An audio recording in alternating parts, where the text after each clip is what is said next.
এইবার আসেন collective noun. আচ্ছা, কালেকটিভ নাউনের এই বিষয়টা আপনাদের সাথে আমি একটু শেয়ার করি। দেখেন, আমরা জানি কালেকটিভ নাউন। কালেকটিভ নাউনটা কি? কালেকটিভ নাউন হলো গিয়ে সমষ্টিবাচক, যে নাউন দিয়ে এক জাতীয় অনেকগুলো নাউনের সমষ্টি বোঝায়, তাদেরকে বলা হয় সমষ্টিবাচক নাউন বা কালেকটিভ নাউন। কালেকটিভ নাউনের অনেকগুলো উদাহরণ দেওয়া যায়। যেমন আপনি বলতে পারেন অনেকগুলো স্টুডেন্টস নিয়ে হয় ক্লাস, অনেকগুলো প্লেয়ার নিয়ে হচ্ছে কি বাবা, টিম, অনেকগুলো মেম্বার নিয়ে কি হইতে পারে, হতে পারে একটা গ্রুপ, হতে পারে একটা বোর্ড, যেমন ক্রিকেট বোর্ড, অথবা এক্সাম দেওয়ার জন্য কোনো একটা বোর্ড হতে পারে, বোর্ড হতে পারে একটা কমিটি। বানান করতে বললে বলবেন COMMITTEE, double M double T double E বলবো না আমরা। হ্যাঁ স্যার, এভরি কি মাঝে বসতে পারে না সাইদ ভাই? হ্যাঁ, এভরি মাঝে বসবে না।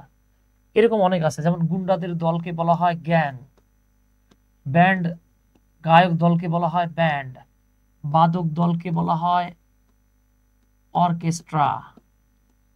এরকম আমরা অনেকগুলো বই নিয়ে সমষ্টিগতভাবে কি পাই, আমরা পাই লাইব্রেরি। এরপরে বলতে পারেন ক্রাউড, জনতার ভিড়, তাই না? এরকম অনেক আছে বাবা, আমরা সব না লিখলেও হয়, ইত্যাদি আমি লিখলাম এটসেট্রা। তাহলে এগুলো হচ্ছে আমাদের কালেকটিভ নাউন। আপনাকে যেটা মাথায় রাখতে হবে সেটা হলো ভাই, এগুলো হচ্ছে ট্র্যাডিশনাল গ্রামার অনুসারে, টিজি মানে তাসলিমা গিয়াস না, কিন্তু ট্র্যাডিশনাল গ্রামার অনুসারে। মডার্ন ইংলিশে এগুলো চলে না ভাই। হ্যাঁ, আমি এখন যেগুলো দেখাচ্ছি এগুলো হচ্ছে ট্র্যাডিশনাল গ্রামার। ওই যে ওমর ফারুক জিজ্ঞেস করতেছে, স্যার কালেকটিভ নাউনকে কি আমরা প্লুরাল লিখতে পারবো অথবা ডিটারমিনার ইউজ করতে পারবো? আচ্ছা ওমর ফারুক, আমি আপনাকে কালেকটিভ নাউনের এ টু জেড নিয়ে আপনাকে আমি একটা ভিডিও লিঙ্ক দিব। আপনি আমাকে একটা কষ্ট করে কমেন্ট, মানে ক্লাস শেষে একটা মানে আমার হোয়াটসঅ্যাপে একটা নক দিন, ঠিক আছে? আমার হোয়াটসঅ্যাপে একটা নক দিন, আমি আপনাকে লিঙ্ক দিয়ে দেবো। আচ্ছা, মাথায় রাখবেন কালেকটিভ নাউনের সকল সদস্য মতের দিক থেকে এক হলে,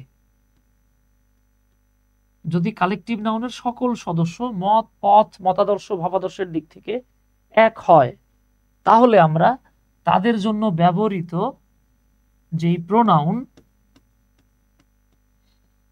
ও ভার্ব পাবো সেটাকে আমরা অবশ্যই সিঙ্গুলার লিখব। ওকে, অন্যদিকে কালেকটিভ নাউনের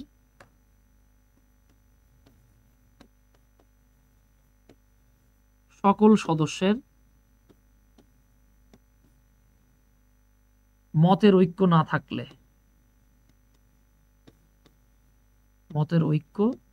থাকলে, ধরেন কালেকটিভ নাউনে অনেকগুলো মেম্বার আছে, সবাই মিলে একমত হতে পারে নাই, এক একজন এক এক রকম করে দিচ্ছে। হ্যাঁ ভাই, যা দিবেন সবার উদ্দেশ্য করেই দিবেন ভাই, একজনের সমস্যা, একজন চাইছে, বুঝেন নাই? আপনারা তো কেউ বললেন না। আচ্ছা, তাহলে খেয়াল করেন, কালেকটিভ নাউনের সকল সদস্যের মতের ঐক্য না থাকলে, অর্থাৎ তাদের মধ্যে যদি মতের ভিন্নতা দেখা যায়, সেক্ষেত্রে তাদের জন্য ব্যবহৃত প্রোনাউন ও ভার্ব এই দুটোকেই আপনার প্লুরাল বানাতে হবে। এইখানে একটা ইন্টারেস্টিং ফ্যাক্ট আছে, তখন এই কালেকটিভ নাউনটাকে আর কালেকটিভ নাউন বলা হয় না। ঠিক আছে, তখন এই কালেকটিভ নাউনটাকে আর কালেকটিভ নাউন বলা হয় না, তখন এই কালেকটিভ নাউনটাকে বলা হয় noun of multitude.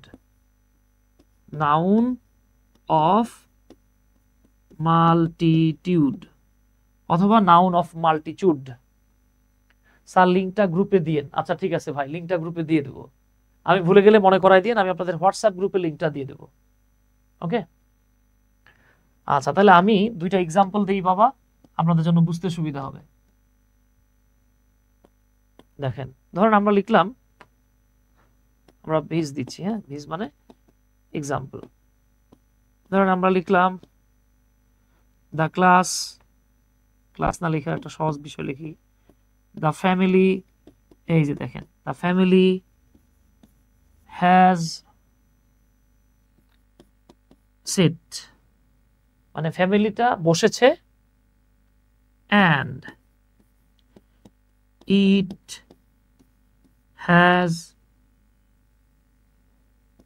taken a decision to go to new York. তাহলে আমরা বলতেছি যে ফ্যামিলিটা বসছে এবং এই ফ্যামিলিটা একটা সিদ্ধান্ত নিয়েছে নিউ ইয়র্কে যাওয়ার। আরেকটা উদাহরণ দিই আমরা, এবার আমরা লিখলাম the family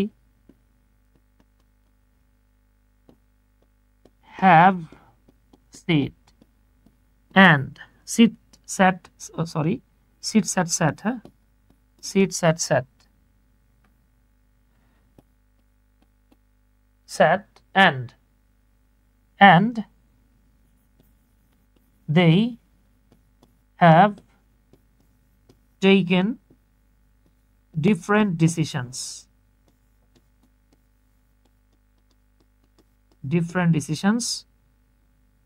to spend the winter vacation। তাহলে ধরে নেন একটা ফ্যামিলির মেম্বাররা সিদ্ধান্ত নিচ্ছে, তারা সবাই একসাথে বসে সিদ্ধান্ত নিচ্ছে যে আমরা এইবারের শীতের ছুটিতে, হ্যাঁ আমরা এইবারের শীতের ছুটিতে বেড়াতে যাব। তাহলে ফ্যামিলির সব মেম্বার একসাথে বসে তারা সিদ্ধান্ত নিল যাবে, কোথায় যাবে, তারা নিউ ইয়র্কে যাবে। তাহলে দেখেন তো এই যে ফ্যামিলি, দেখেন ফ্যামিলিটা সিঙ্গুলার, এরপরে ভার্ব বসছে কি, সেটাও সিঙ্গুলার, এরপরে প্রোনাউনটা কি, এইটাও সিঙ্গুলার, অক্সিলারি ভার্বটা কি, এইটাও সিঙ্গুলার, ডিসিশন কয়টা, একটা, তার মানে তারা একমত হয়েছে। কিন্তু এইখানেও ফ্যামিলি আছে, খেয়াল করেন, হ্যাঁ এইখানে ফ্যামিলি কিন্তু সিঙ্গুলার, এইখানে ফ্যামিলি এইটাও সিঙ্গুলার, পার্থক্যটা হচ্ছে গিয়ে এরপরের ভার্বটা দেখেন প্লুরাল হয়ে গেছে। তখন এই প্রথম যে ফ্যামিলিটা, এইটাকে বলা হয় কালেকটিভ নাউন। কেন কালেকটিভ নাউন? তারা কালেকটিভলি বা সমন্বিতভাবে এক, কিন্তু এইখানে দেখেন তারা সমন্বিতভাবে এক হতে পারে নাই, তখন এটাকে বলা হয় নাউন অফ মাল্টিটিউড। এই যে NOM, আমি সংক্ষেপে লিখে দিচ্ছি, NOM মানে নাউন অফ মাল্টিটিউড। এদের জন্য ব্যবহৃত দেখেন প্রোনাউনটা প্লুরাল, এদের জন্য ব্যবহৃত অক্সিলারি ভার্বটা প্লুরাল, এবং তারা কিন্তু সিদ্ধান্ত একটা নেয় নাই, একাধিক সিদ্ধান্ত নিয়েছে। ওকে স্যার, ইডিয়ম এন্ড ফ্রেজের ক্লাস কি নেওয়া হবে? এনটিআরসি এর এক্সামে আছে। হ্যাঁ নিব, আলামিন হোসেন নিব, আমি এক্সাম নিব, শেষের দিকে নিব।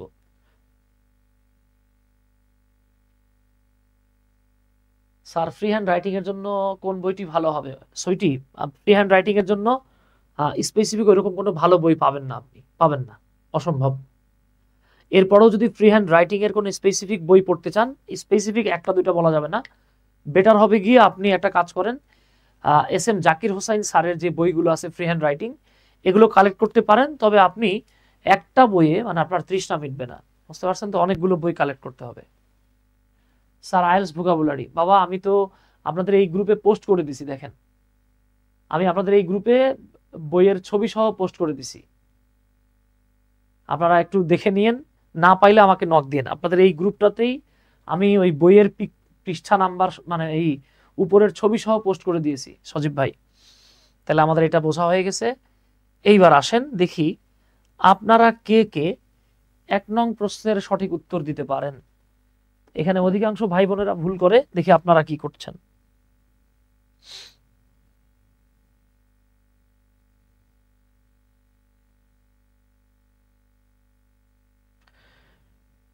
কুইকলি আনসার করতে হবে, কুইকলি আনসার করতে হবে। এই জায়গাটাতে অনেকে ভুল করে, দেখি আপনারা কি করতেছেন। হ্যাঁ অনেকেই ভুল করে।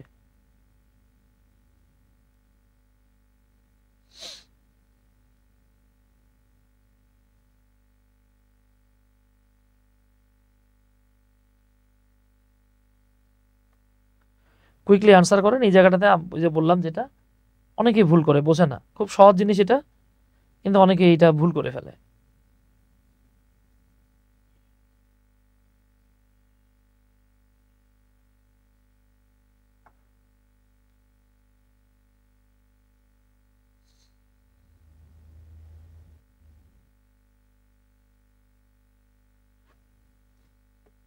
এই তো মাশাআল্লাহ অনেকে লিখছেন। এবার আসেন আমরা দেখতেছি the class met and taken decision.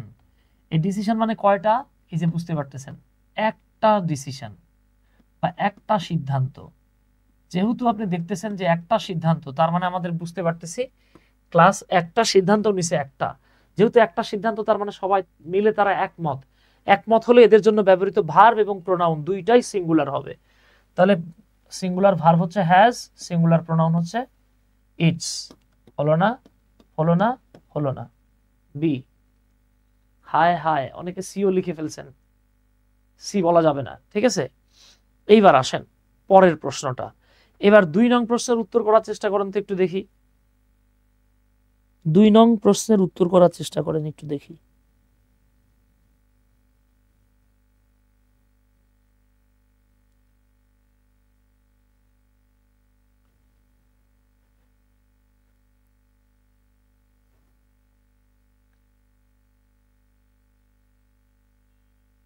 হুম, 2 নাম্বারটাতে একটু খেয়াল করেন, ক্লাসমেট অ্যান্ড টেকেন ডিসিশনস। এই ডিসিশনস মানে সিদ্ধান্ত একটা না, কিন্তু ক্লাস একটা, সিদ্ধান্ত একাধিক হয়ে গেছে, তার মানে নাউন অফ মাল্টিটিউড। ওকে, এই মনোজ ভাই ভুল করে ফেলছে। তার মানে এদের জন্য ব্যবহৃত ভার্বটাও প্লুরাল লাগবে, প্রোনাউনটাও প্লুরাল লাগবে। তাহলে হ্যাভ হচ্ছে প্লুরাল, দেয়ার হলো প্লুরাল, বাকিগুলোতে ঝামেলা আছে। তাহলে কারেক্ট আনসার হচ্ছে এ।